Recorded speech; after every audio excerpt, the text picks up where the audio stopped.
Everybody, happy Friday. Welcome, welcome. We are live and we have a lot planned for today. I hope you are having a great Friday. My name is Luke. I will be your host for today's podcast. We're going to be talking today about a lot of things, as you can see, or maybe not. Behind me is the leaves of autumn. So that will be a common theme for today, which we're going to be exploring. Of course, this will also be a Q&A. So if you have questions, feel free to ask them, whether it's idioms, phrases, culture, grammar, pronunciation, word differences, or whatever. Okay, so ask away. That's what we're here for. As I said, I'll also be talking about some common useful words related to autumn or fall, depending on what kind of person you are. And I also want to talk about a very interesting, in my opinion, okay, everything's my opinion, that's my opinion, pronunciation debate around the word GIF and how that is said correctly. I want to provide a bit of context, a bit of history there, and then give you my opinion. So stay tuned for that. My opinion on the correct way to say that word. Mahmoud asks if I checked out Bob the Canadian's classes. We did that on Wednesday on the stream. So yes, you were there for that, I believe. Unless you forgot, and maybe, unless you are a very convincing bot. Is that possible? We shall see. Today shall decide whether or not Mahmoud is a bot. Hey, Alejandro's here, and Potter, hello, welcome. Jacked, hello, good to see you. Good to have everybody here, of course. We'll also probably be looking at a couple of questions from Reddit. I enjoy doing that. And we might look at a video or two as well, depending on how much time we have today. If you haven't already done so, don't forget to hit the like button and subscribe. That really helps out the channel. A simple like, very easy to do, but it basically helps out the channel to recommend it to other people and helps it grow. So that would be most appreciated. Also, you can check out my courses in the links in the description, and the first one of those is free. So click on the link in the description to get a free course from yours truly. And if you don't know what yours truly means, it means me, the person who's speaking. Okay, Kathy, we good? Any audio issues? Can you get me, just a little scratchy, something to drink? That would be great. Yeah. And find out if Mahmoud is a bot. Yeah. Okay, thank you. Okay. Hello, Sardor. Good to have you here as well. Mahmoud, I mean after you finish the stream. Why would I do something after I finish the stream when I already did it during the stream would be my question.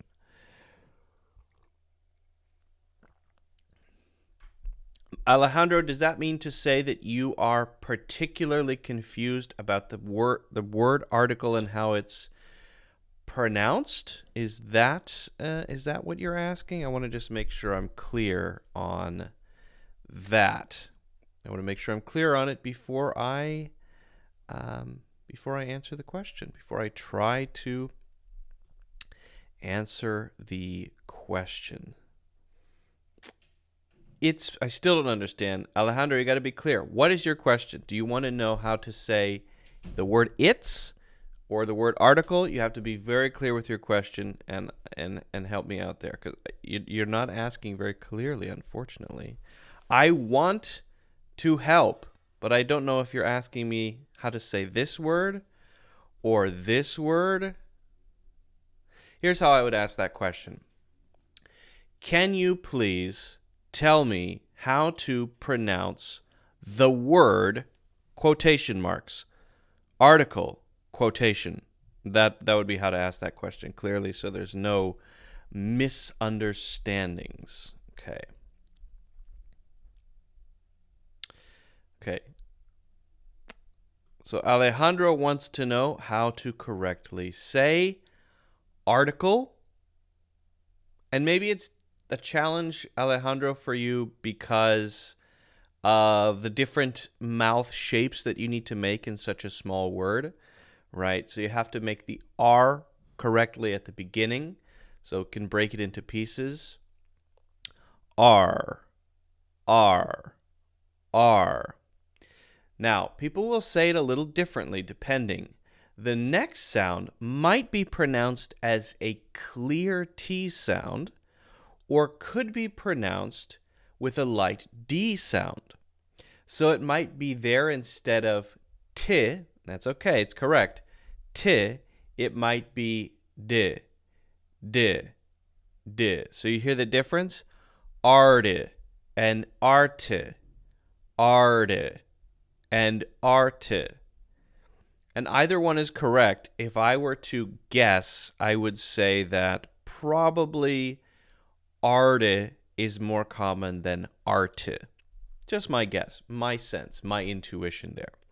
Okay, then the last part is the cull sound. Now, the common issue that happens with this sort of thing, words like S-T-A-B-L-E-M-A-P-L-E, these B-L-E, P-L-E, C-L-E endings often result in a sort of O sound between the two consonants. For example, P-L-E, instead of being pronounced pull, is often pronounced pole by English learners, right? And B-L-E, instead of being pronounced bull, is pronounced bowl. You hear the difference? When I say pull, bull, my mouth is very flat, and I'm really trying to get from the consonant one to the next as quickly as possible. The shortest distance between 2 points is a straight line, as they say, right? So pull, bull, cull is the same thing. So we want to avoid pull, bowl, and cull, and instead try to say pull, bull, cull. So, getting back to it, we have article or article, dicle. Now, it's not a very hard, strong I sound there. It's almost a schwa sound. I pronounced it with the light D sound. Plenty of people do it with the T sound. I will leave that up to you. I will say now the whole thing both ways at regular speed. Are you ready, kids? Like this. Article, article, article, article. So that's how to say that word. Now that's a lot just for one word, right? Well, this is what you get into when you start trying to master pronunciation. This is why my pronunciation course, my longest one, is 7.5 hours long, because it's all about breaking down the sounds and then putting it all back together so that it's neat and so that it sounds, most importantly of all, that it sounds natural. Good question. Alejandro, thank you for asking. Thank you for asking. I appreciate that. What's the difference between article and PDF? Well, an article is about the content and about the structure, and the PDF is just the file format. That's the difference, really. It's not really an English question. Yeah, keep practicing, but hopefully now the breakdown has given you a better way to do it. Sardor, let me check your question here. Thank you for asking. I'll try not to miss any questions. Now, if you do see me just skip right by questions, sometimes it's just because they're not really an English question. For example, what's the difference between a PDF and an article? That's not, I don't know that that's really an English question, right? So, okay. Yep. Sardor's question. Okay, Sardor says, Sardor or Sardor, I'm not sure, says, good evening, teacher. It is morning for me, but whatever. Can you break down how to pronounce literally and how we can use it in a sentence? All right. The second part of this question is more interesting than the first part. So I think I'm going to spend a little more time talking about the second part than the first part, if that's okay with you, Sardor. So the pronunciation is literally, literally.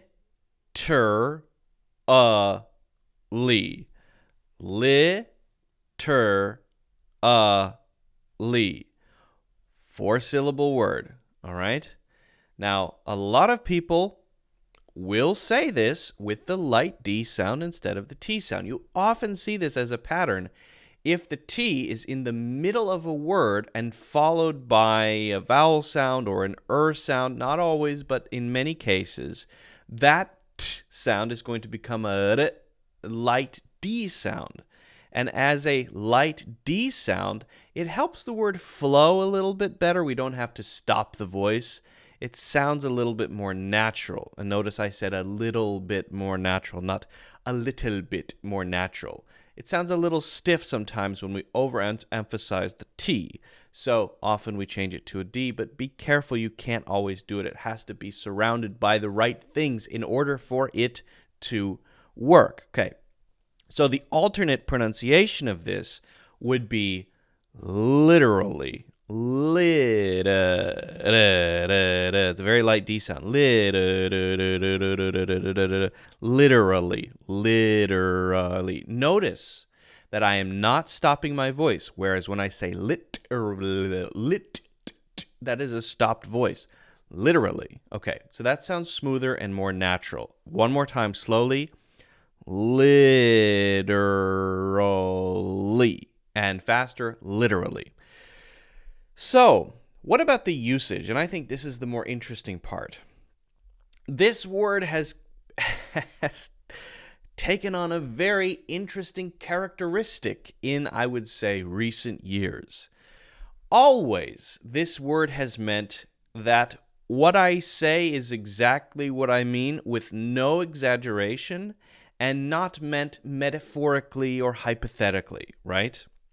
Okay, so for example, if 20 years ago, maybe 30, you asked someone, how's the cake? And they said, this is literally the best cake I've ever had. What they mean is there's no exaggeration there. I'm not using any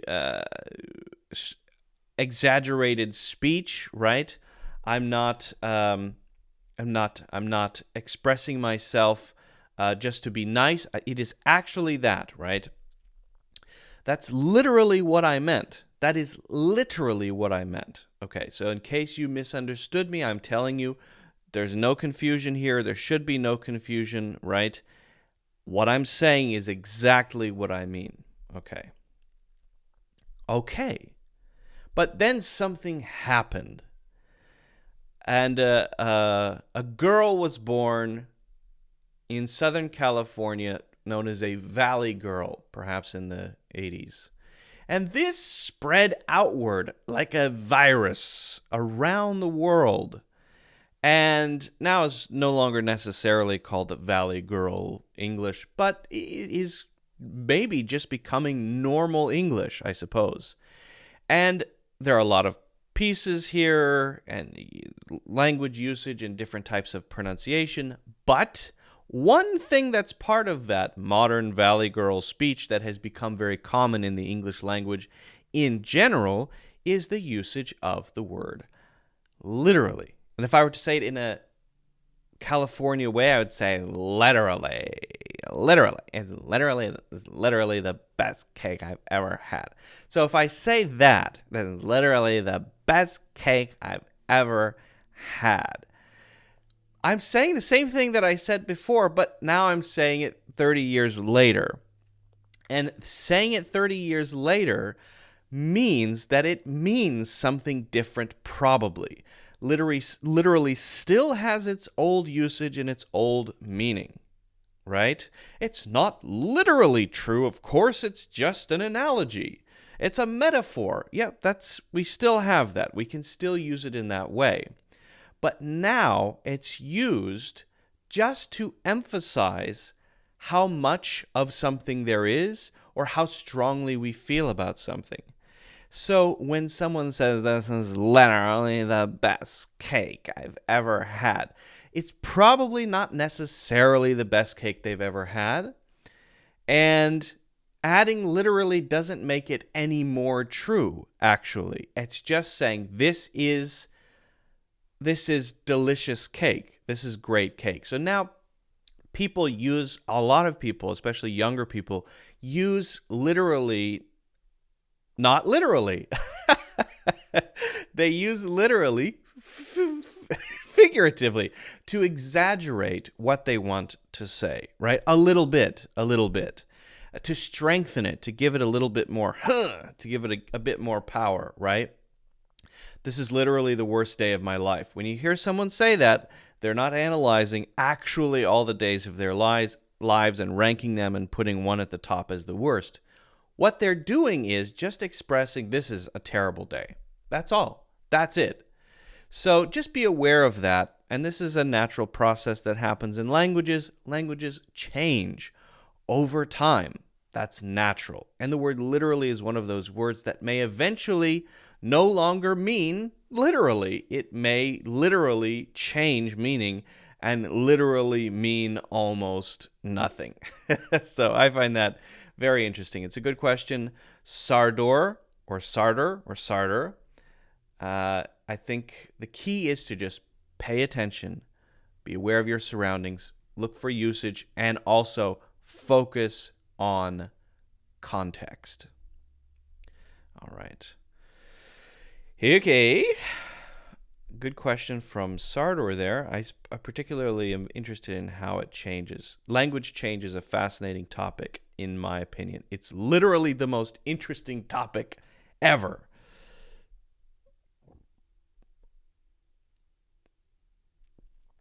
Okay.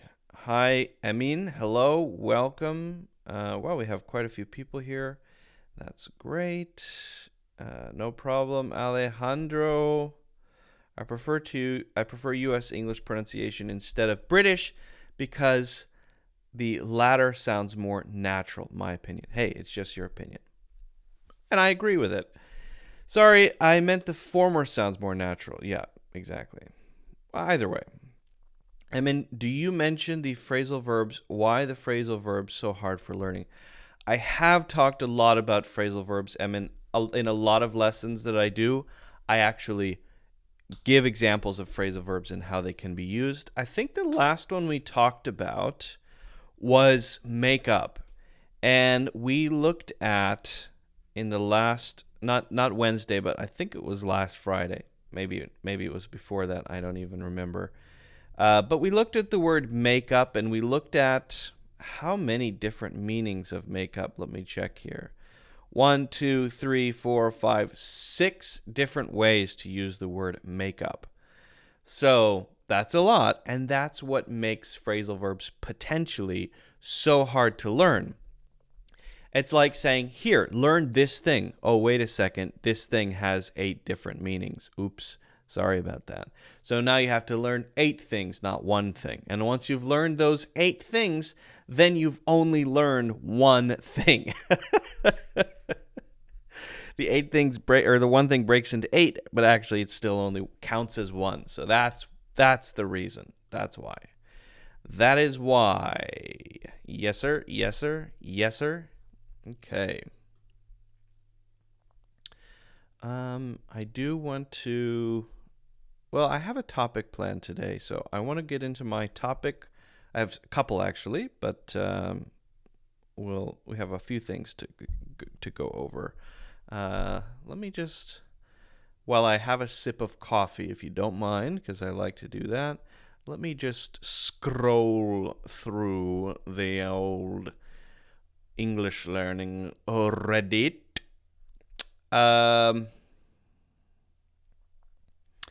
Yeah. What is the grammatical reason behind this? Everybody go out is the imperative. Yep. Everyone go out. Get out. Probably get out would be better. I'm from Russia. This is my first post. In Russia, we always try to learn many tenses, around 8 to 13, but in Russia, we have only 3 general tenses. I want to know how many tenses Americans or English speakers actually use.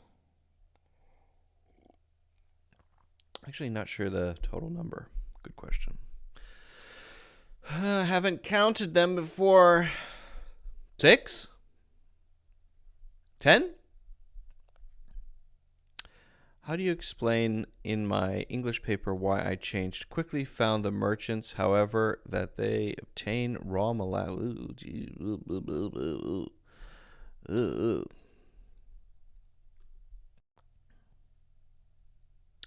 Dora, hello from India. Welcome. Welcome, welcome. Ooh, that's a nice car.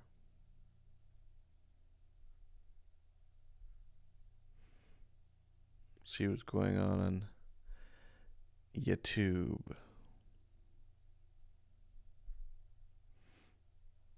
Oh, see, now the guy's showing up on my feed. The Real King's Speech. Hey, this is actually a good movie to watch. I'm Michelle Hinchy. With so much at stake, we need bold leadership.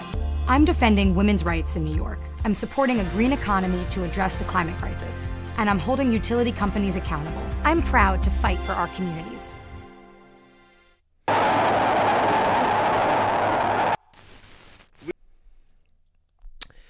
If you haven't seen it, there is a movie called The King's Speech. And there it is on YouTube. You can watch it, or you can rent it. You have to pay for it on YouTube, as you should. It's a good movie about King George the Sixth before he becomes king, and an issue that he's dealing with around speaking clearly, because he has a stutter. That's what it sounds like. A lot of people have that. It's not related to your English ability. It's related to, it's something else going on that causes it. I've seen different explanations for what causes stuttering, psychological reasons, and we don't need to get into that, right? But in this movie, he goes through a process of training himself with a voice coach out of his stutter before a big, important speech. And I would recommend it as a sort of good motivation that if you feel like when it comes to speaking English, you're up against a wall, there is always a way out. If your issue is pronunciation, you have aspects of your accent you want to remove or change, or maybe the usage of words, I think it's really motivational. Not necessarily to follow exactly the same steps as the movie shows, but just to sort of realize and see an example of, hey, you're not just the way you are. Sometimes when it comes to speaking and things about our personalities, we just say, that's how I am. I'm this way, right? How we speak, how we communicate, that's just how I am. We think that it's just locked in place. But when it comes to fitness or job skills, we don't see it that way. Well, why is that? It shouldn't be that way. You can always improve your abilities as a communicator. You can always improve and change and update things about yourself. And so this is the actual real speech from King George the Sixth. And I'm not sure, because I haven't seen this one before, I'm not sure if he's going to have a stutter in the speech or not. But let's see. I'm quite curious. We shall see today the completion of a great scheme whose inception we saw when we were last in Glasgow 10 months ago. At that time, work on the building of the Empire exhibition had scarcely begun. There now stands in Bellahouston Park, looking out over the River Clyde, a whole town of more than 100 individual palaces. There's one right there. You can see that he was about to get stuck on the word. Did he say palaces? He was about to get stuck on that word, but due to his training, what he's apparently doing instead, I'm just watching this, what I think he's doing instead is pausing, and that's actually another great point. I think one thing that causes you to sound less natural and you to make more mistakes is that you're just flying through what you're trying to say, and your mouth can't catch up with your brain, or sometimes the other way around, right? But if you look at some of the great speakers and people who express themselves really well, they are not afraid of a long pause. They will go 3-4 seconds without saying anything, and that's great. Don't fear pausing. People can wait a couple seconds for you to speak. If you just fly through what you're saying, you'll get out of breath. It'll sound unnatural. You'll make more mistakes. And so just that little pause allows him to correct and start over before he tries to just fly through that sentence and start stuttering. And you can see it right there. You could see it about to happen. But I think because he had that training with his coach, the guy who plays Barbossa, I think the guy who plays Barbossa in the Pirates of the Caribbean movies is his coach, and he does a great job. And pavilion.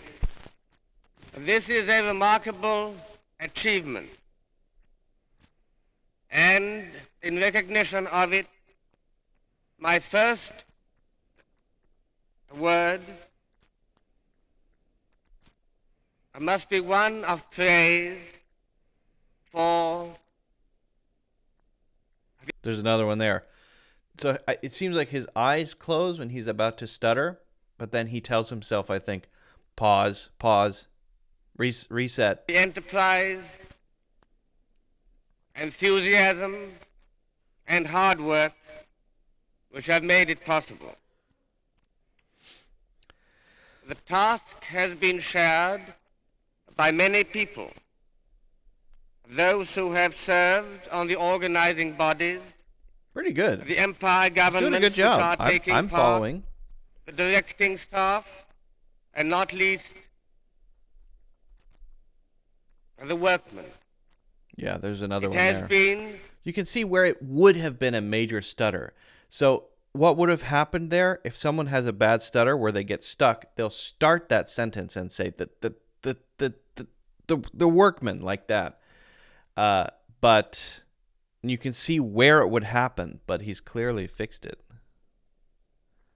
Performed willingly and wholeheartedly by all. Nice. And I warmly congratulate them. The exhibition is an Empire undertaking, but we do well to remember that it owes its origin and to a great extent its execution to the people. Nice. That's pretty cool. So don't get discouraged. Whatever you are facing, you can pull it off with the right technique, the right practice. Check out that movie. It is a really good one, and maybe use it as a model for yourself for how to build a plan to get through whatever issue you have with communication. Even if it's a small thing, we all have things we can improve. I'm always going back to look at previous videos and courses to say, what is it that I could do to express myself better? I do it all the time. I do it almost every day. I check something, I look at something, and I ask myself, could I slow down? Could I use more pauses? Could I adjust my inflection, the way that I breathe, the intonation that I use? Is there anything I could change? And then you have to build habits that help you get there. So, very interesting, actually. The King's Speech, the real King's Speech. Pretty cool. Okay. Okay, I want to get to the thing that I want to get to. Okay, I want to... Welcome, Pipe. Hello. Hello. Potter is here. Great. Okay. So, Josie, hello. Welcome. I'm not somebody who speaks very fast. Even in my native language, Portuguese, I try to speak clearly in English at my own speed. There's no need to rush yourself, right? I don't speak that fast either, to be honest. I don't like speaking fast, but this is my natural speaking speed. The speed that I'm speaking now is not my sort of fake, I'm an English teacher now speed. I always talk this fast. And there might be a difference between how many idioms or phrases I will use depending on who I'm communicating with. When I'm speaking to yous guys, I may not choose a lot of different idioms and phrases, but it's still kind of the same basic tempo.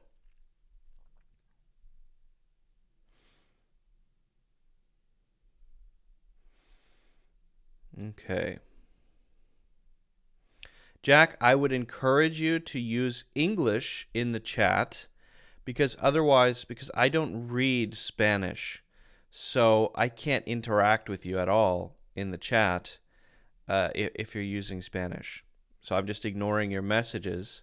If you'd like me to maybe if you have a question or put it on the screen or talk about it, I would encourage you to try to use English. Thank you. Thank you very much. Maya Tiha, hello from Myanmar. Welcome from Myanmar. Fantastic. Beautiful.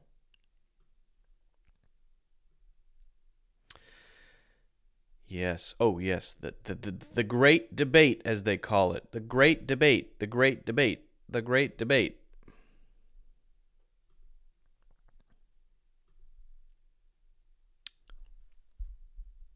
No need, Alejandro. If people would like to use English in the chat, I would like to hear from them. If they don't want to use English in the chat, I'm fine. I'm very happy to ignore it. So actually don't. No thanks. Use English. Okay. There is a war in the English language over one word. The word GIF or Jiff. I'm going to tell you, in my opinion, the right way to say it. But first, a little bit of background about this debate, why it exists, right? And also what the creator thinks it should be pronounced as. This is the file format where you have a little picture like you see there moving, right? We all know it. We all love it. We all share it when we're chatting with friends. I am a serial GIF user, right? I use them all the time. But there's this war about how to say it. Is it pronounced GIF or GIF with a hard G sound or a soft G sound that sounds like a J? And it's funny when you ask people, usually they don't have no opinion. They don't say, oh, I don't care. They say, no, it's this way. It is this way. And if anyone disagrees, I will disown them. Well, prepare yourself perhaps to disown me if you have a strong opinion about the pronunciation of this word. Okay, Now, if you look in a dictionary, most dictionaries, one of these is Webster, one of these is dictionary.com, you'll see that they have both pronunciations in the dictionary. When you listen to the audio, you'll hear both. So, for example, I think the back one is dictionary.com. Jiff or GIF, GIF or sometimes GIF. So they've written it in pronunciation JIF, or sometimes they write it GIF to tell you that it's a hard G sound, to contrast it with the JIF sound. And when you click on that, it says both, right? And they say exactly GIF or sometimes GIF. And then if you look here on, I believe this one is Webster, I think, you can click on both and get those pronunciations. So in terms of what the dictionary says, both are fine. Now, why would the dictionary not be able to choose? Well, what is the job of a dictionary? The job of a dictionary is to capture the usage of a word and its pronunciation in the case of modern dictionaries. So it has both because people say both, which is reasonable enough, I think, right? All right. Now let's talk about both sides of this. Let's talk about first the hard G. Now, there is this rule in English where if you have a C or a G and it is followed by I, E, or Y, so CI, CY, and CE, and GI, GE, and GY, then it's going to be soft. But in the case of G, especially GI, there are so many examples of it being hard that it's really hard to say, this is the rule. If it's GI, it should be soft. Well, there are so many examples like gift and give and gills and giggle. And these words have the hard G sound. It's called the hard G. Gift, gills, giggle, giggle, gills, give. All of these words and many, many more, right? Then there's the ones that do follow the rule, right? And the rule is that if it's G followed by I, E, or Y, it's going to be the soft G, which has the same pronunciation as J. J, right? So this would be gin, which is the same pronunciation as the one that starts with a J. Ginger, notice there are two soft sounds there. Giant and giraffe. So J. Soft G, also known as the J sound. Great. So those are both sides. The problem again is that there are so many exceptions to the rule that it's really hard to say, it should follow the rule, right? Now, what does the creator of the GIF or GIF say about this? Should we listen to the creator? Well, that's up to you, I suppose. So the creator's name is Steve Wilhite, and he says, the Oxford English Dictionary accepts both pronunciations. They are wrong. It is pronounced a soft G, or it is rather a soft G. Let me read that again. It is a soft G pronounced GIF. End of story. And then it goes on to say, of course, this revelation, this is from an article online, of course, this revelation didn't sit well with people on Twitter, where users responded with overreactions like this. I refuse to accept this, and my life has no meaning anymore. So people do feel quite strongly about this. Okay, now what should we take from all of it? So I'll tell you how I say it, how I always say it, and how I have always said it, and then tell you why that doesn't matter, okay? I have always pronounced this as GIF, the soft G sound, also known as the J sound. GIF, GIF, GIF. When I see that, it's a GIF, it's a GIF, it's a GIF. And I know people have strong opinions to the contrary. When I saw that the creator of the GIF feels the same way, I felt validated. Ah, yes, I'm right, and they're wrong. But that actually doesn't matter. Why doesn't it matter? Well, the inventor of a word doesn't get to say what happens to that word in its story, right? In its whole history. There are words that we're using today in modern English. Who knows where they came from hundreds of years ago, 1,000 years ago, right? That have no connection in pronunciation to what it would have sounded like back then. And we don't get a time machine and go back and say, "Sir, how do you say this word you just made up?" Right? We don't care. Doesn't matter. Because it's a natural process where words change over time in meaning and in pronunciation. We don't say knicht anymore. We say night. Okay. No one's complaining about that. It's a settled issue.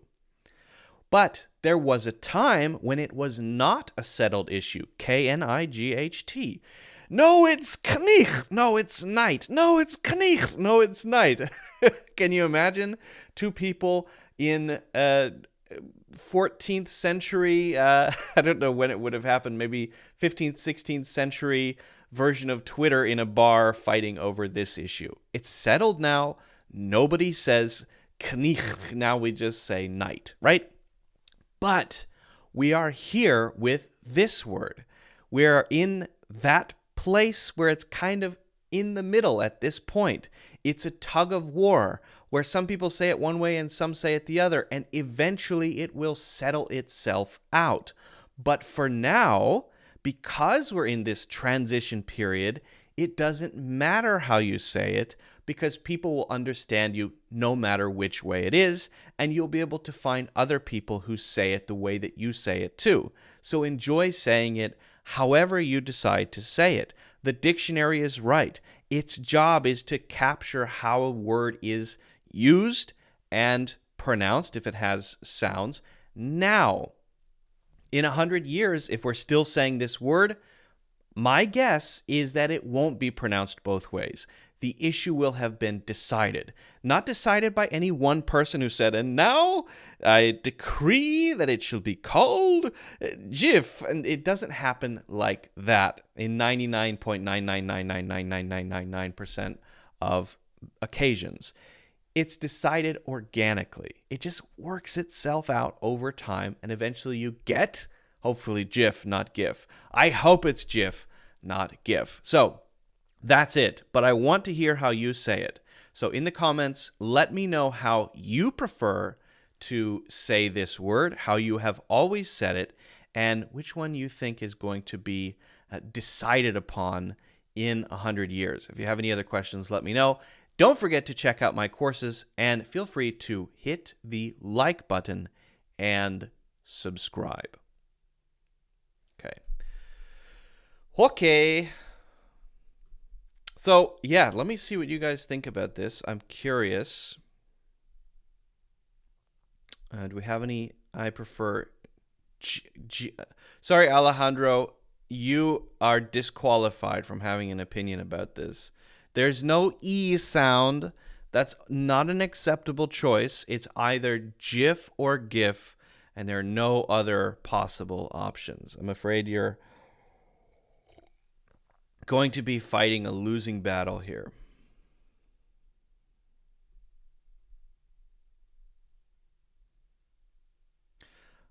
Jack said, I have an application downloaded on my cell phone and is Facebook. Okay.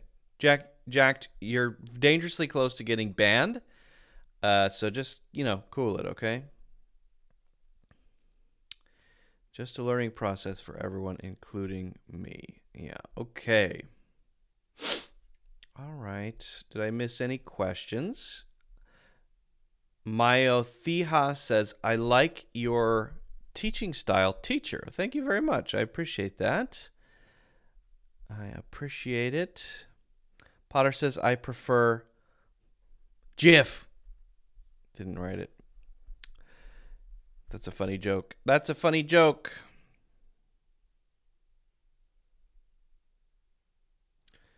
Guys, don't accept friend requests from Jack I have a small suspicion that Jacked is perhaps a scammer of some kind. Do not accept friend requests or anything like that from that user. It's kind of suspicious behavior, changing languages all the time. So, yeah, stay away. Stay clear of Jacked, please. Actually, let me go ahead and see if I can. I'm usually on YouTube, but I can check the chat in Facebook, because I'm usually not checking the Facebook page. Let's see. Oh yeah, there we go. Jacked, suspicious behavior. I'm gonna see if I can report you. Yeah, I'll have to do it later. Yeah, stop it. Stop. Okay. Did I miss any questions? Let me check that. No, I don't. I don't think so. Okay, how do I do this? Facebook does not make this easy. I'm sorry, but I'm not a big fan of Facebook in general. I'm just, yeah.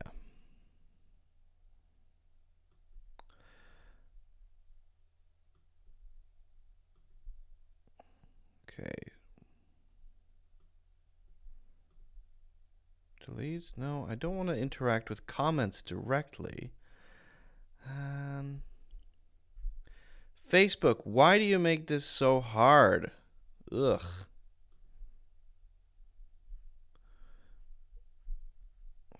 Why does Facebook make this so difficult? I gotta figure this out. Give me a second, guys. Hello, Mr. Ukraine. If you guys have any questions while I'm trying to figure this out, let me know.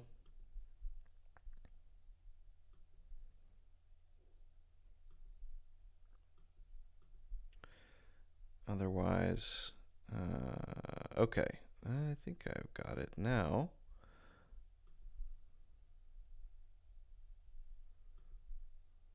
Okay. Maybe okay?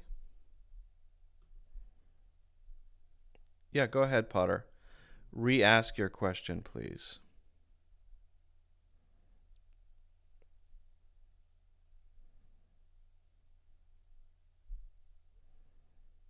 I'm here. Hello, welcome. Good to have you. Good to see you. Magical, wonderful.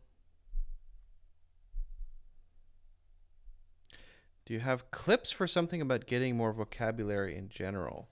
Clips or something? What do you mean, clips? Can you clarify that for me? Clips about what? I mean, I have, if you go to the other YouTube channel, you can see, small videos about that.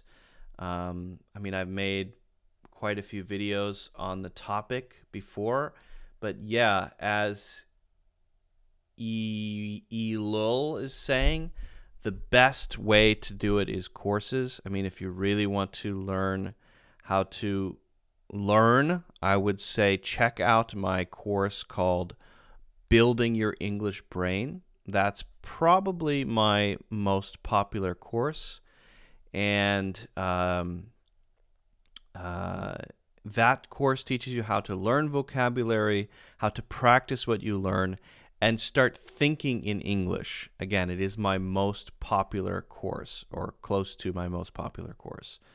I think about, I don't know how many students have taken that course, maybe 20, 30,000. It's pretty popular. And I think for a reason, the reason being that it's quite short and sweet. It's 3 hours long, but still teaches the effective best practices. As for videos, I mean, I've talked about it here and there, but with videos, I'm usually just focusing on something very narrow, and it's not super comprehensive. Yeah.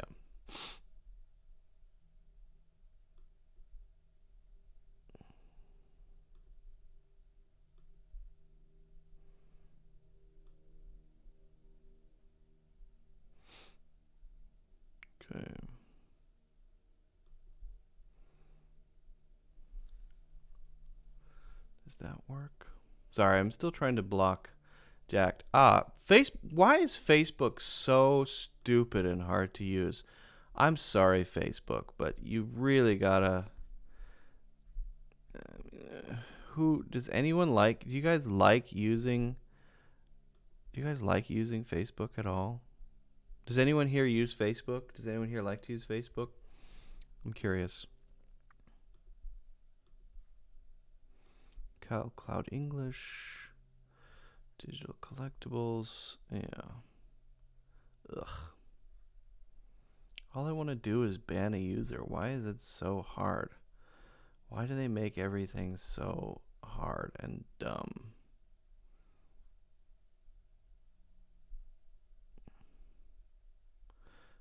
I can't even see like all users, all people.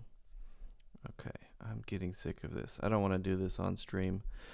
All right, Jack, you're lucky. I'm going to ban you immediately after this, so I recommend you stop talking and leave because I will ban you anyway. So I guess enjoy yourself now. Yeah. Don't be sorry. I don't think you should be sorry.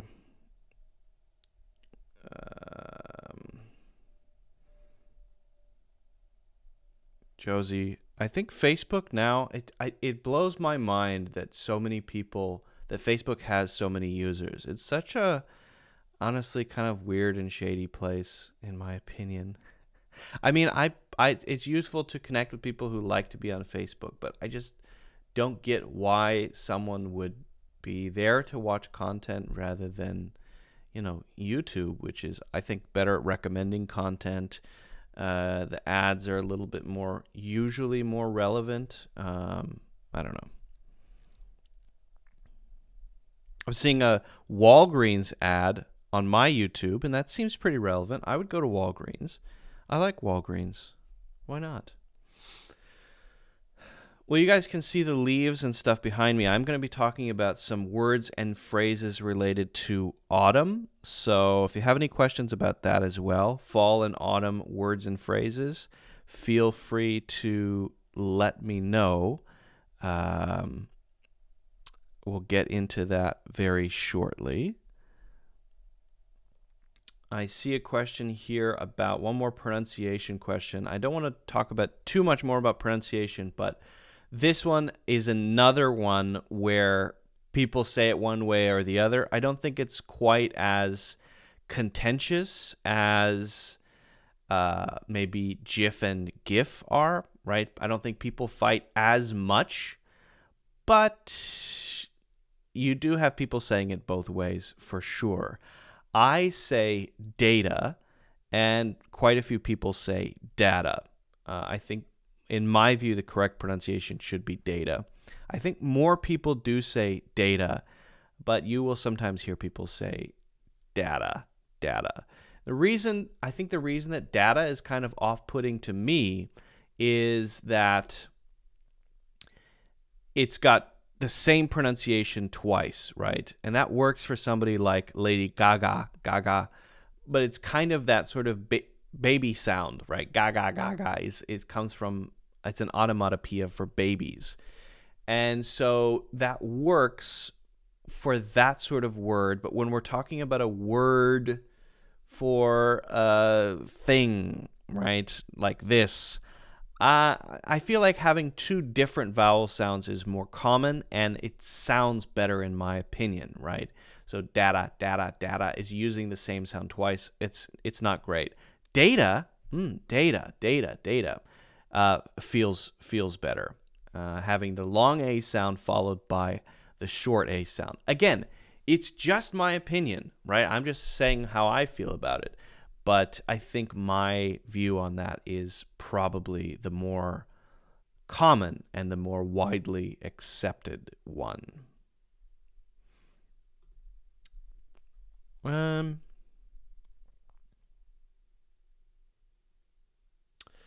Why does exist two words for that particular reason, but not for the rest?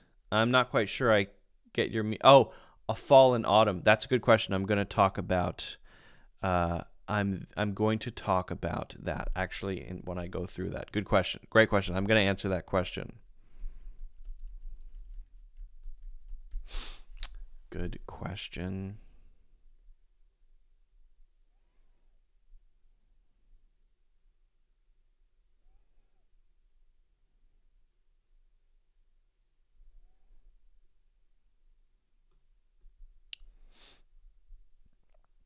Okay. Yeah, shall we get into it? I think we shall. Do you have any books written by yourself? I'm actually working on that project. I have not thus far written books, but what I've found is that people who have taken my courses ask for a book version of the course, right? And so what I would really like to do is write a book version of all of my courses to put out, maybe for those who are taking the course, probably to provide with the course as a companion, but then sold separately, maybe on Amazon or somewhere else, as a standalone book. So that is something I'm planning to do. I think I will probably do that next year. Those who have been following me for a while know that I'm not a huge fan of grammar books, but I want to write a grammar book because I think there is a way to do it that can be useful, right, if it's done correctly. Thank you for that question. That's a good one. Okay. So what about autumn? What about autumn? How often is there a live stream? We do these twice a week. Every Wednesday and Friday at around 12 o'clock Eastern Standard Time, which is 5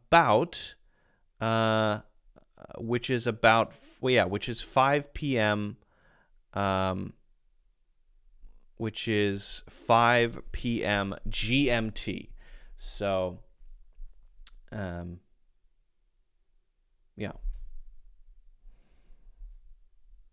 Every Wednesday and Friday. And what I'm planning on doing is actually bringing on more guests, particularly for Fridays.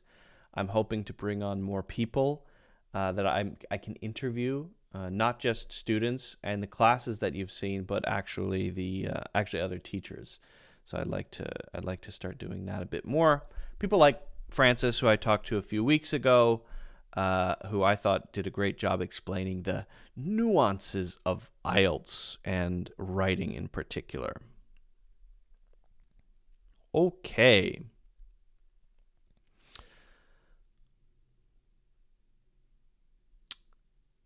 For every season, we have words and phrases that are useful to talk about that season, right?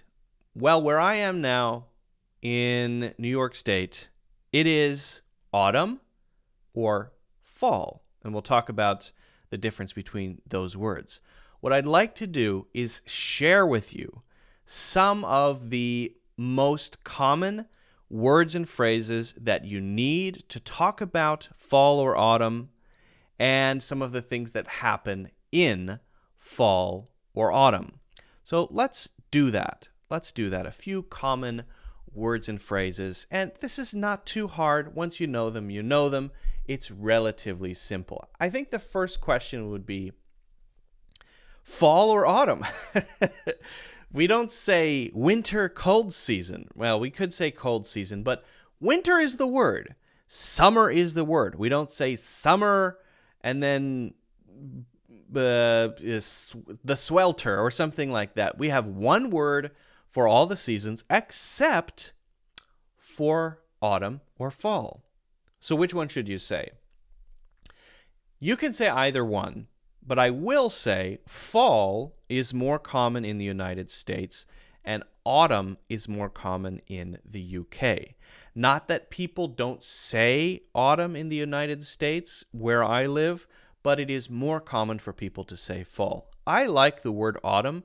I think it feels nice. It's a nice word to say, so I try to use it sometimes.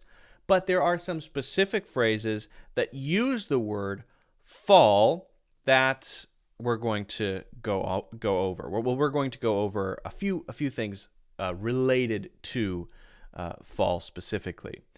Now, one thing that does help, I think, is if you're in the United States, we have time changes, and there's always been a little thing that helps me remember which way the clock goes, forward or backward. We have what's called daylight savings time, which happens in the spring, and then we have another time change that happens in the autumn, the fall. But if you remember this, spring forward, we can imagine springing forward, fall back, because that's what we do. Fall back, spring forward. So the clocks go back in the fall and forward in the spring. I think that's kind of helpful. So for that reason, fall is actually useful. So what about talking about the temperature, how it feels to be in fall? You'll hear people say that it's chilly. Now, chilly is a great word for describing a kind of cold feeling, but not very cold, not as cold as winter. You may need something light to cover up, not just a t-shirt, but it's not so cold that you need to wear a big heavy coat. It is chilly. How's the weather today? Chilly. Or I love the chilly autumn weather, the chilly fall weather. Sometimes we call that, I love to call it, sweater weather. I love sweater weather. What's sweater weather? Weather where you need to wear a sweater. That's what it is. So that's a common way to describe it. I can't wait for sweater weather. And actually, that's true about me. I do not like the summer. I like the autumn, the fall, because of sweater weather. It's more interesting. You have more clothes to choose from, right?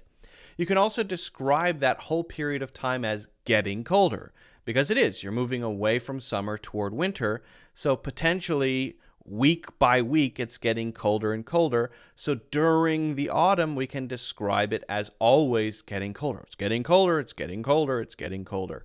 You'll hear people always say that too. And then a bit nippy. So nippy is just a word to mean, it's kind of cold. It's a bit nippy, it's a bit cold. That is a fairly common way to describe weather that is chilly or kind of cold. Okay. Now, what about what you see? What about visually what you see and what is going on, right? Well, obviously, like you see behind me, the leaves go from green to orange to yellow to brown, and then they fall off, right? Well, do we say, oh, the leaves are dying? It is the season of things dying, that's true, but we don't usually say, it's fall, everything's dying. That's somewhat depressing, I suppose, right? We instead talk about it in a positive sense. We say the leaves are changing, the changing leaves. And that gives it a sort of artistic beauty. It's so beautiful. If I look out the window right now, I'll see orange, green, yellow, brown. I'll see a bunch of different colors, and it's really beautiful. The changing leaves of autumn are spectacular. People go up from New York City to the upstate New York area or the Hudson Valley to look at the leaves. The changing leaves are amazing to see. We also describe this as harvest season. Harvesting what? Well, corn and pumpkins and squash and whatever, wheat, soybeans, whatever needs to be harvested usually is harvested in the autumn before winter as it starts to get colder. So we call it harvest season. Now, the one thing I don't like about autumn is that it causes me to have severe allergies. I get foggy, brain fog. I start sneezing. My nose is running. My eyes turn red. I do have some medicine I can take, but because of this, I can call autumn also allergy season because it's when I have allergies. So yes, fall is harvest season. Oh, that's nice. But it is also allergy season, which is not so nice. Another way we can describe that colorful feeling that we get, things are crunchy and crisp and brown and orange and green and all different colors. We just say the fall colors, the fall colors. And that is a word that is specific to, or a phrase rather, that is specific to fall. I don't hear people saying very often autumn colors, but I do hear people very often saying fall colors. Ooh, I like this sort of fall colors you have going on your front porch with the corn stalks and the pumpkins and the black cat. That's very cool, right? What sort of activities happen in the fall? The stereotypical, traditional fall time activities. I'm not saying everyone does these. I don't do most of them, to be honest, but I have done all of them. And the first one I actually did last week. I live in the area of the Hudson Valley where there are a lot of orchards. People come up from the city to pick apples. That's the main activity. So apple picking for a lot of people in the United States where apples are grown, where the seasons change. Of course, the United States is very large. Sometimes in some places, of course, there are no seasons, like Florida or Southern California, right?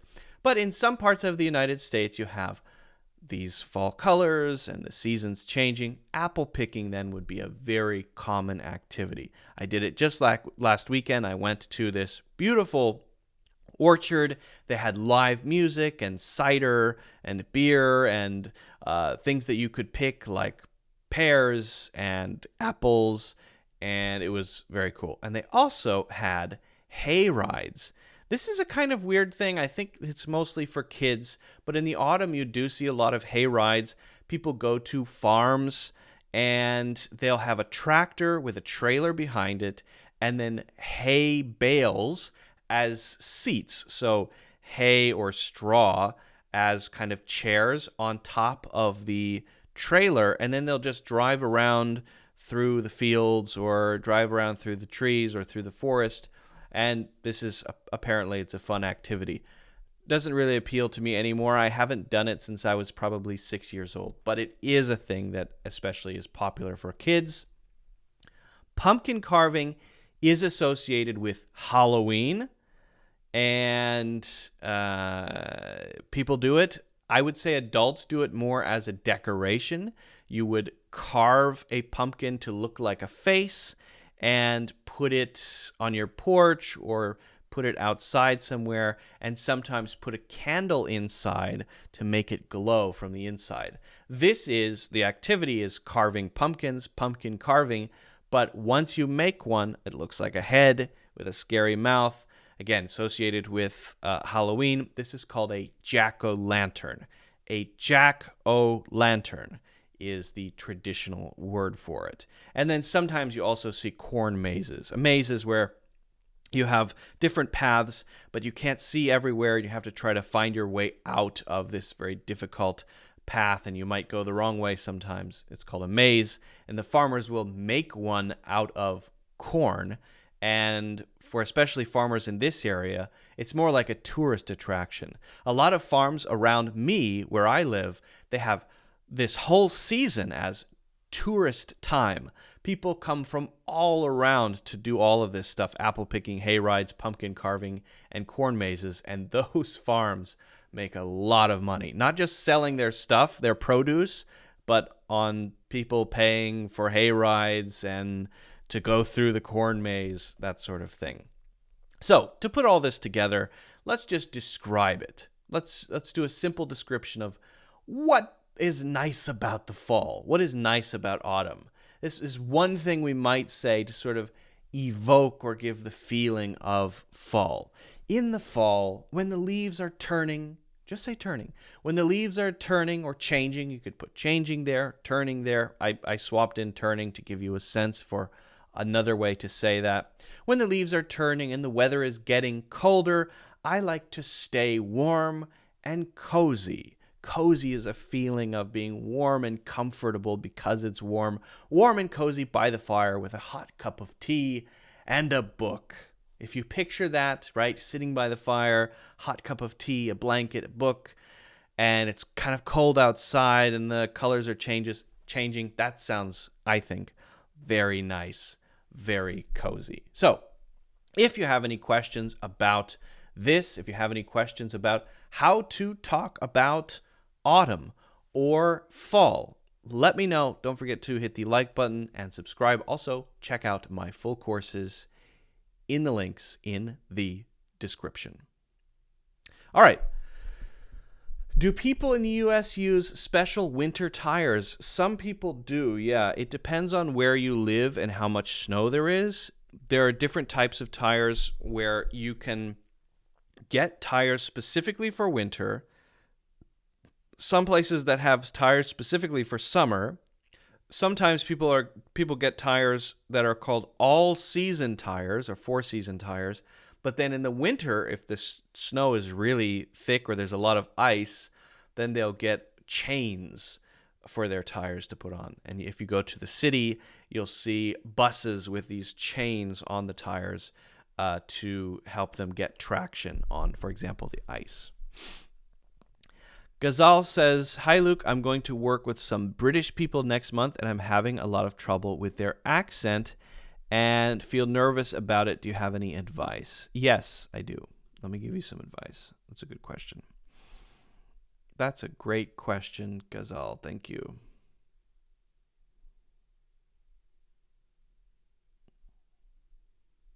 Okay.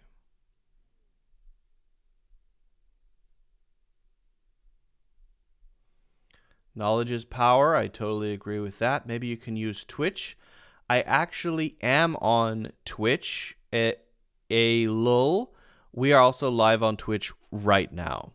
We're currently live on Twitch, YouTube, and Facebook. Twitch, YouTube, and Facebook. So feel free to join from any one of those. Definitely not very big on Twitch. I don't think a lot of people use Twitch for language learning, right? But yeah.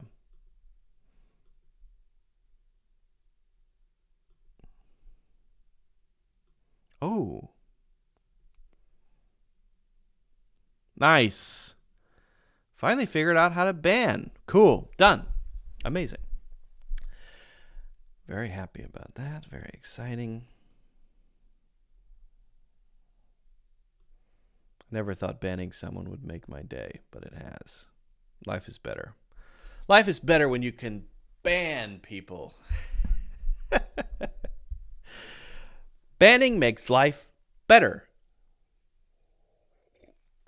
Just for context, guys, I know those of you who are watching on YouTube can't see what's happening on Facebook, but there's a person writing 20 messages a minute in different languages on Facebook, just spam, spam, spam nonsense. So I was trying to figure out how to ban them before and couldn't figure it out, but then I figured it out, so that's good. That's great.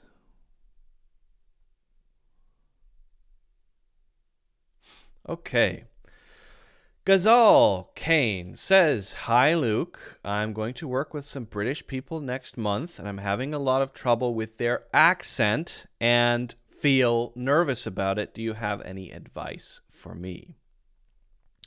So, this is a great question, and I'm going to try to put myself into your position. What would I do if I were going somewhere and needed to understand something that I wasn't really used to?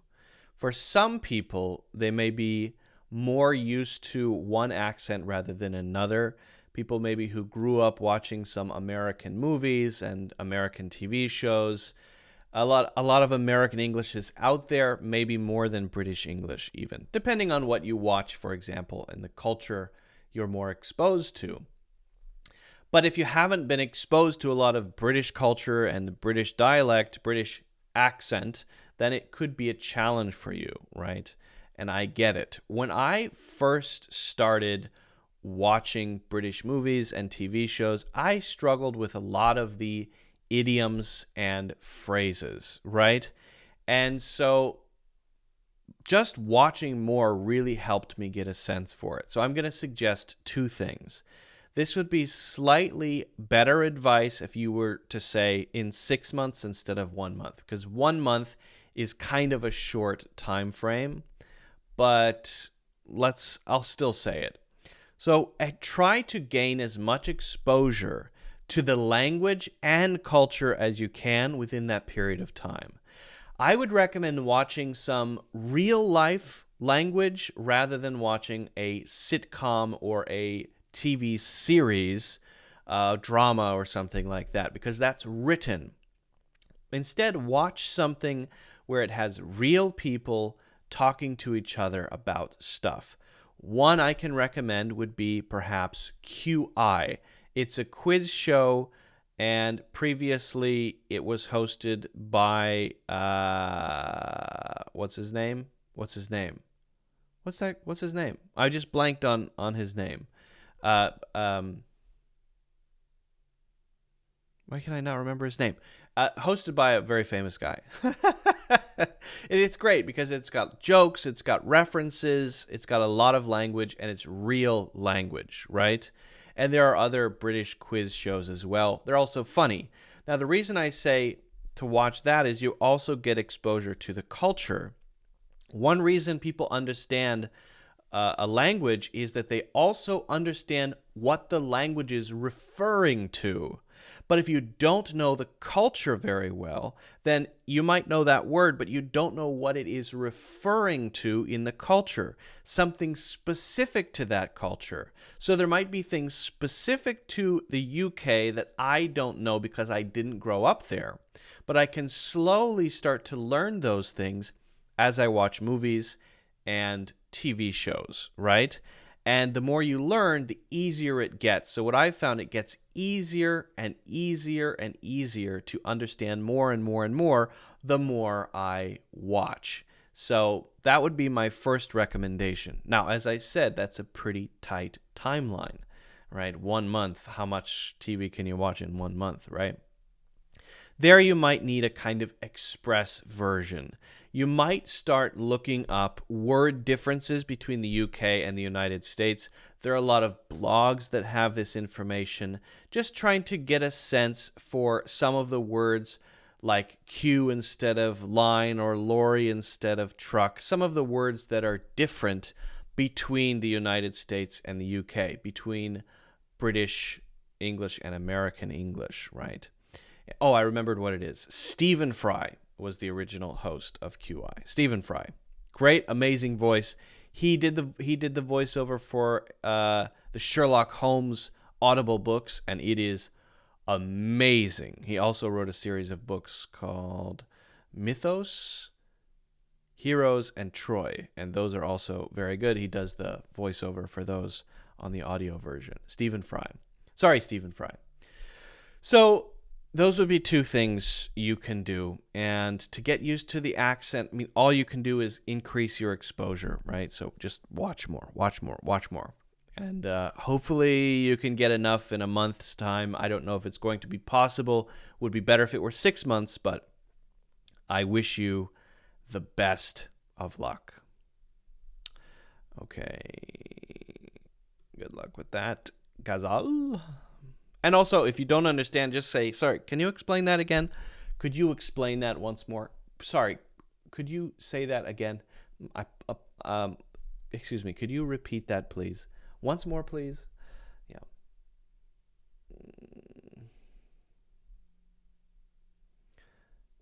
STEAL and STEEL have the exact same pronunciation.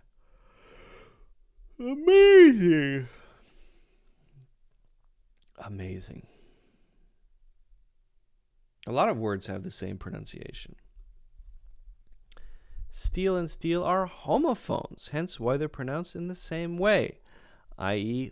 long, not long, no, yeah, it's the double E, long E sound. Not the long E sound, it's the EE sound, the long EE sound. That might be the correct symbol. I don't even know what the symbol is for it. I shouldn't.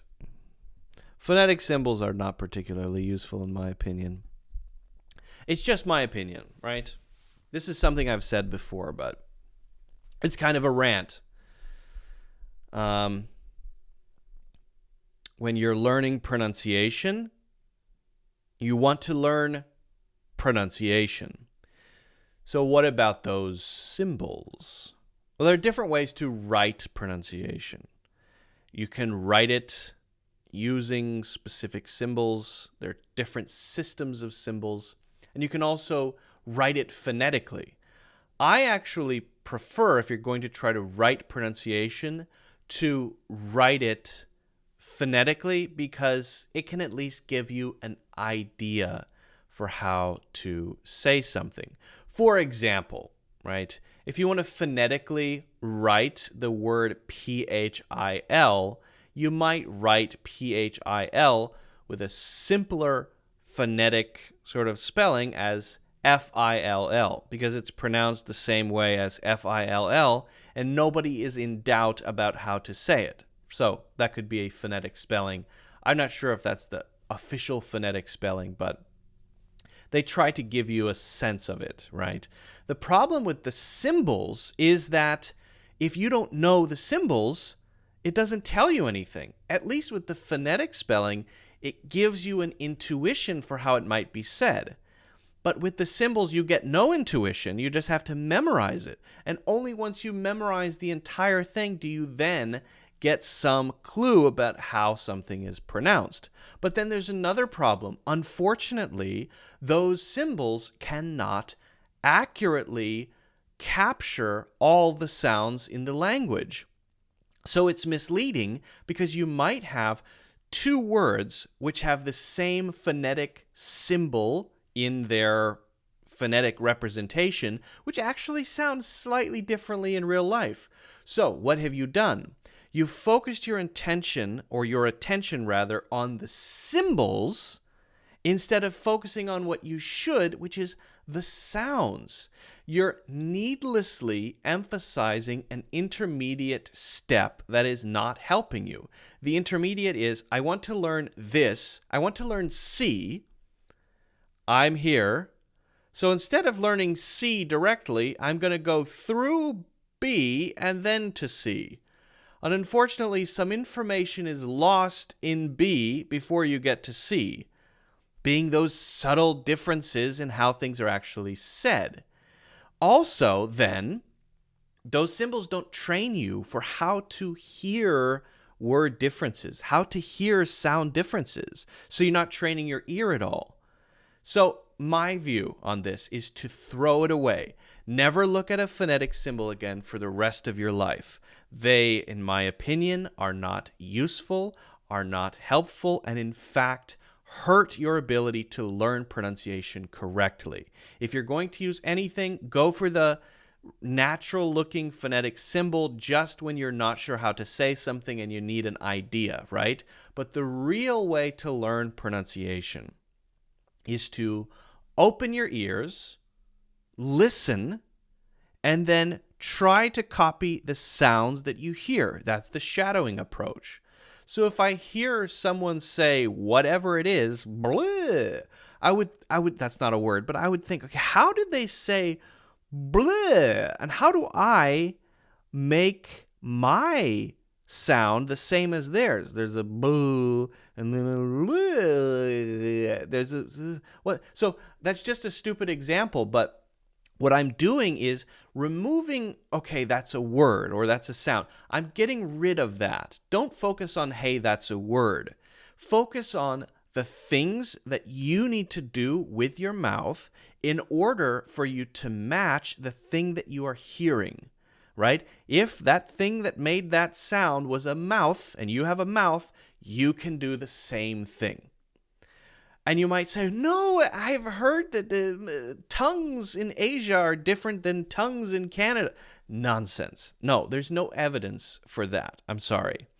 So any mouth with the tongue that is generally shaped in the right way can make any sound that you hear, right? And of course, some things are more difficult than others, but it's a matter of developing your awareness to hear the things in that word that make the sounds, the little pieces, and then figure out a way to make your mouth do the same thing, right? So with a word like usually, a lot of people struggle with that. They say either usually, or usually, and that's okay. You can say usually, but usually is the correct pronunciation. Okay, so how do I do that? I hear the you. Okay, gotta get the you. How do I make that sound? Not but subtle difference there, but very important. Usual.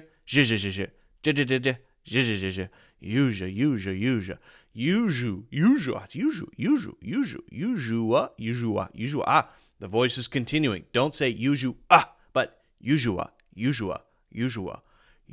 And then there's a li at the end with a continued voice. Not usually, but usually. The voice is continuing. So all of these things you start to pick up if you're training your ears to hear the sounds, and you're training your ability, your awareness, to notice the difference between what you're saying and what you're hearing. I'm saying surely, and they're saying usually. So I need to change that to usual. And now you're far away from even thinking of this as a word. It doesn't matter anymore because you're emphasizing just the sounds. Finally, you get it. Usually. By the time you've gone through all of that, you've practiced so much, you've repeated it so much, it's much easier to remember. The other issue with the phonetic symbols is you see it and you say, got it. You haven't got it. You just know what the phonetic symbols are.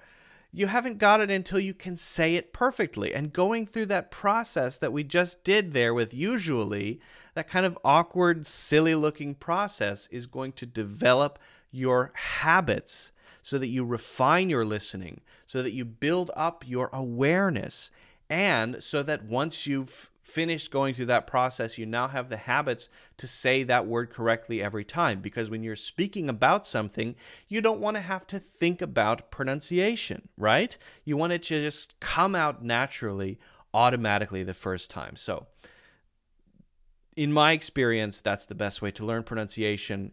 You can flush all of your phonetic symbols down the toilet as far as I'm concerned. If you have any questions about this, let me know.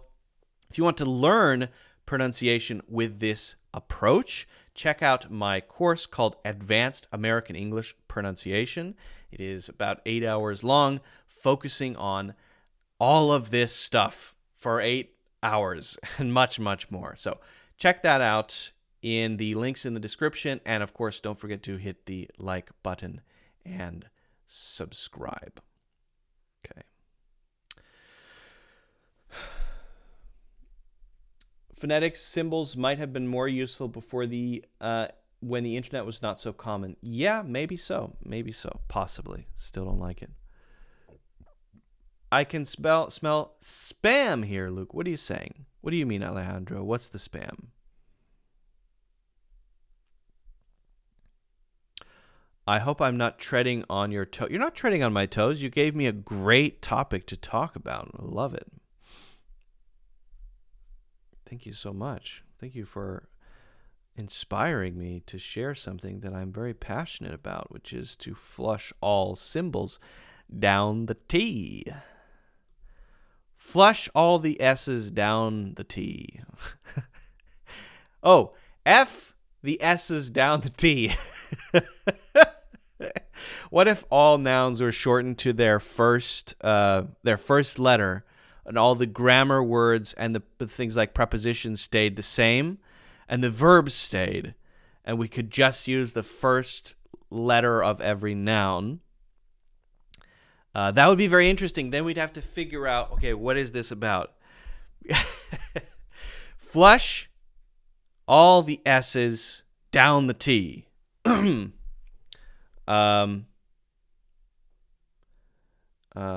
Buy a P for your M.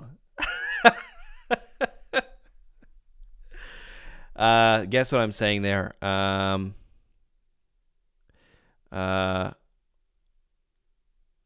Watch my C's. Watch my C's on your. Watch my C's on your P's. Speaking of treading on someone's toes, could you please explain that idiom? Yeah. Sure. Treading on your toes is actually very simple. It means you're interrupting their process, or maybe preventing them from doing what they want to do, or maybe you're getting into their territory, right? Your boss is in a meeting, he's in charge of things, and you say, actually, I think we should do it another way. Then later you say, I'm sorry, I wasn't trying to tread on your toes there. I just wanted to share my opinion. So there you're saying, I don't want to take over your responsibilities or get in the way of you doing your responsibilities. I just want to share my opinion. This is not the same as interrupt. It's more like encroach or get into someone else's space or territory in a way that might cause them to be limited more than before. It might make them feel like you're trying to do what they're supposed to do. So interrupt is just stop talking, like that. And this is a little bit more nuanced. It's nuanced. It's nuanced.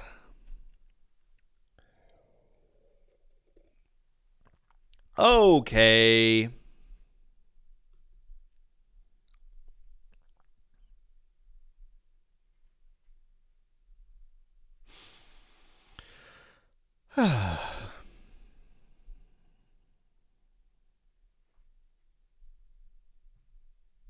I'm just looking through.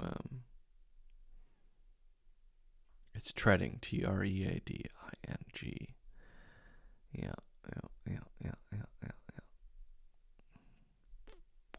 Shall we go over to here? Not trading. TREADING.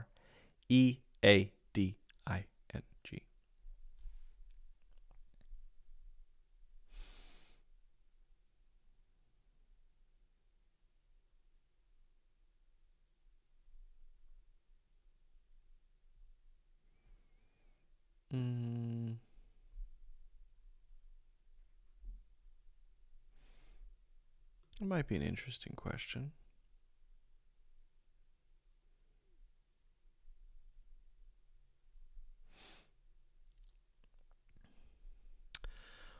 From Reddit English Learning, what's the difference between probably and possibly?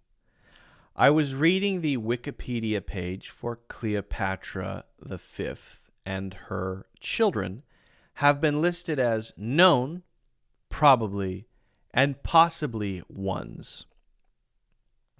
What is the difference between a probably child and a possibly one?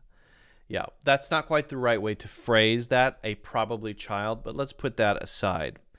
So what this is really asking is, how should we look at possibly and probably in terms of differences or similarities?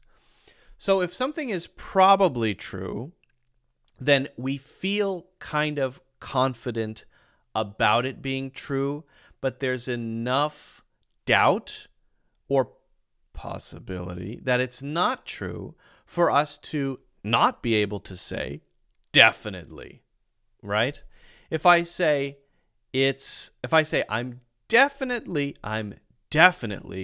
going kayaking tomorrow. It's in the plan. It's 100%. It's locked in. I may have already booked it, scheduled it. It's basically done. I just need to go to bed and wake up and do it. It's going to happen. But if I say I'm probably going kayaking tomorrow, then it's my intention. I may not have booked it, but I accept that there might be some variables or factors that could get in the way of me doing that activity. So it's less than 100% certain, And I don't want to give it a specific percentage, but let's just say 90, 85 or 90. Let's not focus too much on trying to assign a specific percentage. But maybe it rains. Maybe it's too cold. Maybe the kayak place has issues and all of the kayaks get holes in them because the squirrels went into the kayak place and started eating the kayaks. I don't know. It could happen, right? You know what squirrels do. Squirrels love to eat kayaks. So anything could happen. Now, what if I say I am possibly going kayaking tomorrow? Well, the only difference there is that I have less confidence about it, less certainty about it. And maybe it's not because of squirrels or something like that, because that would be a complete unforeseen thing, but my full intention is to go, but something could happen. That's why I'm not absolutely certain. But if I say possibly, I may not even be internally certain. I'm not sure that I even want to go. I'm just weighing options. Maybe I'll go kayaking, I could go shopping, I could go to the zoo, I could drive off a cliff, whatever you might want. That last one, sorry, that's a little dark. That might be something that I could do among other options. That might be one reason I would say possibly instead of probably, right? Because I'm weighing other possibilities. That's why we use possibility as a noun. A possibility is one of several things that could happen. Yeah, that's one possibility. Do you think that they're going to have they're going to serve mead at the, I don't know why I'm using mead. I was just having mead the other day, and so I'm thinking about mead. Do you think they're going to have mead at the party? Probably not. It's not something that they usually serve at a party. Possibly. The host is a pretty interesting person who likes to try different things. They might have it. Okay, it's possible. So possibly is similar to might.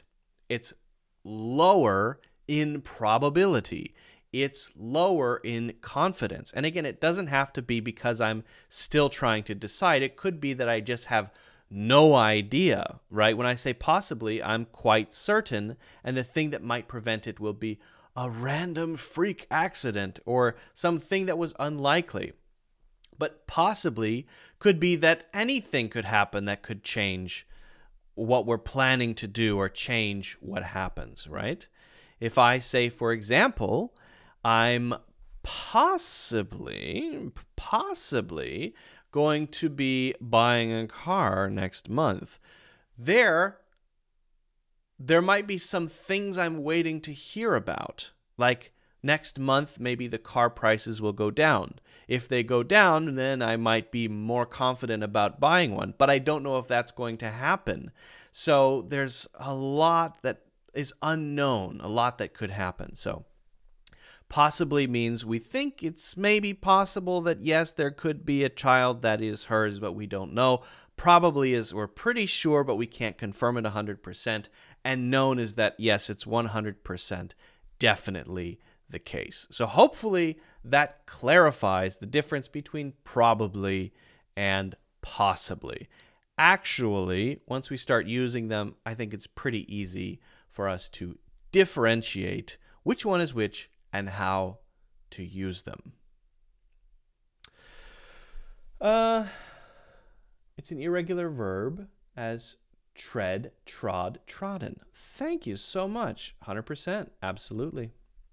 That's right. That's right.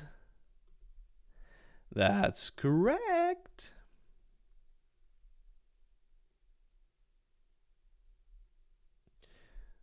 You don't have to take his or her word for it, but he or she is correct. Okay.